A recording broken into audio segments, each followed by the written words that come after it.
ഷാഫിഈ മദ്ഹബ് പ്രകാരം ഉളുഹിയ്യത്ത് അറുക്കുന്നതിന്റെ വിധി എന്താണ്? മറ്റു മദ്ഹബുകളിൽ വല്ല വ്യത്യാസവും ഉണ്ടോ? ഷാഫിഈ മദ്ഹബ് പ്രകാരം ഉളുഹിയ്യത്ത് അറക്കുക എന്നത് ഒരു വീട്ടുകാർക്ക് സുന്നത്ത് കിഫായയാണ്.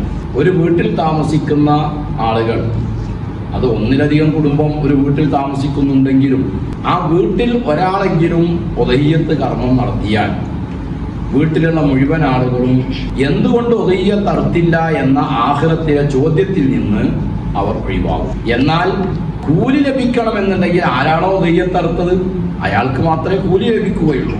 തൊലബിൽ നിന്ന്, ആഖിറത്തിലുള്ള തൊലബിൽ നിന്ന് അവർ രക്ഷപ്പെടും എന്ന് മാത്രം. കൂലി കിട്ടണമെങ്കിൽ അവിടെ 5 പേരുണ്ടെങ്കിൽ 5 പേർക്കും കൂലി കിട്ടാൻ 5 പേര് മറക്കണം.